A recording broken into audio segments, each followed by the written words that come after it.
આ દવા કઈ રીતથી લેવી, કયા સમયે લેવી, એ શાંતિથી બધાય સમજી લેજો. બધાને એક જ રીતથી લેવાની છે, કોઈને અલગ અલગ રીતથી લેવાની નથી.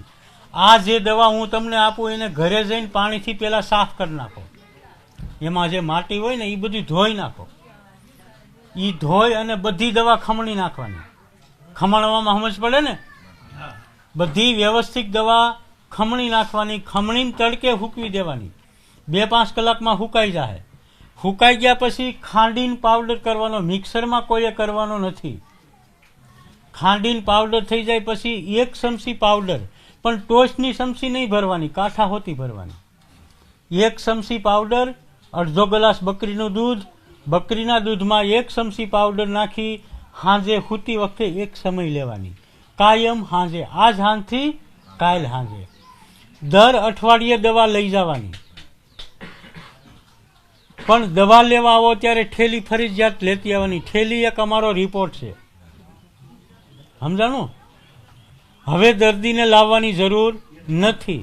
ઘરનો કોઈ પણ એક સભ્ય આવશે એટલે દવા આપી દેવું, પણ ઘરનો સભ્ય જોઈ અને ઠેલી હારે જોઈ. એકબીજા ભેગી દવા મંગાવી નહીં. દવા વિનાના તમે રહો હું આપતો નથી. એટલે એકબીજા ભેગી દવા ન મંગાવી, કોઈ કુટુંબ પરિવાર હારે દવા ન મંગાવી. દવા ખુદ ઘરના સભ્યને જ લેવા આવવાનું. અને બકરીના દૂધ સિવાય દવા કોઈ પણ દૂધમાં હાલશે નહીં.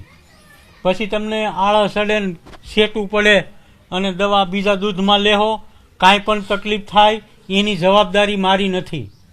એટલે બકરીના જ દૂધમાં દવા લેવી, કોઈ ભેગી દવા મંગાવી નહીં. ઘરના સભ્યને આવવું, રાત્રે સૂતી વખતે દવા લેવી. શિકાશવાળી વસ્તુ કે આથાવાળી વસ્તુ કોઈએ ખાવી નહીં. વ્યસનમાં કાંઈ પણ હોય, બીડી તમાકુ, તો વ્યસન કરવું નહીં. જો આની હારે તમે કાંઈ પણ વ્યસન હાલતું છે ને નહીં બંધ કરો તો દવા કામ કરશે નહીં.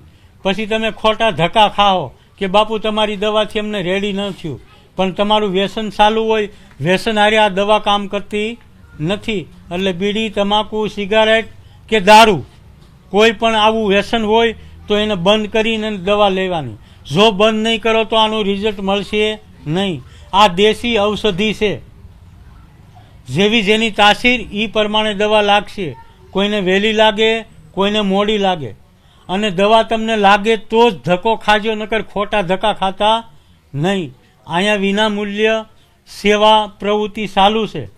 તમને જો મજા આવે તો જ આવવું, નકર ખોટી રીતે ખોટા ધક્કા ખાય, ખોટા પૈસા બગાડતા નહીં. પછી રિપોર્ટ ખુદ તમે જ હોય, દર્દીને જ ખબર હોય. દર્દીને જે તકલીફ હોય એ જ મશીન બતાવે છે. તમને જે તકલીફ હોય એ જ મશીન બતાવે છે. એટલે રિપોર્ટ કાંઈ કરવાની જરૂર નથી. ખુદ દર્દી કે મને સારું છે કે નથી સારું.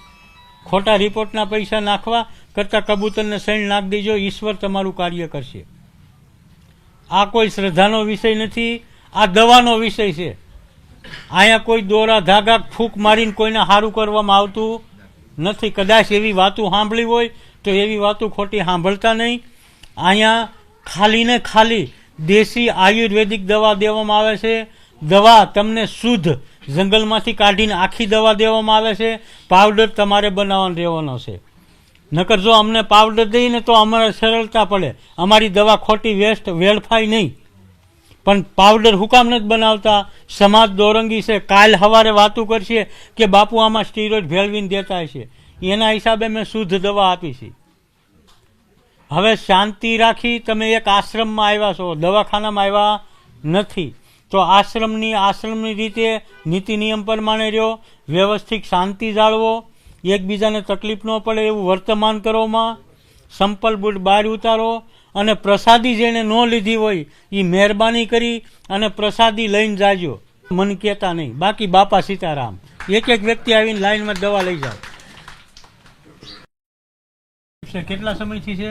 3 મહિના. 2 મહિના છે. દવા ચાલુ છે? કાંઈ થોડીક નોર્મલ લીધી હતી, વામિટ ઉલટી છે, પછી કાંઈ લીધું. લીવરમાં શું તકલીફ આવી? લીવરમાં કેન્સર જ બતાવે. કેન્સર બતાવે છે. એટલે દવા કરી હતી કાંઈ તમે? કાંઈ નથી કર્યું. કાંઈ કરી નથી. પહેલા વહેલા છો? શ્વાસ ચડે. ક્યાં ગામથી આવો? કેરિયા, અમરેલી. અમરેલીથી. દર અઠવાડિયે દવા લઈ જજો. હા, તે લઈ જાવ. હાલો, દવા તમે પાછળ બેહો અને માડીને બહાર બેહારો. હો આગળ દવા આપીને સમજાવી દઉં કેમ લેવી ને ઠીક છે 2-3 મહિના થી ખબર પડી. દવા ચાલુ છે કાંઈ ક્યાં ગામથી આવો ક્યાંથી જેતપુર.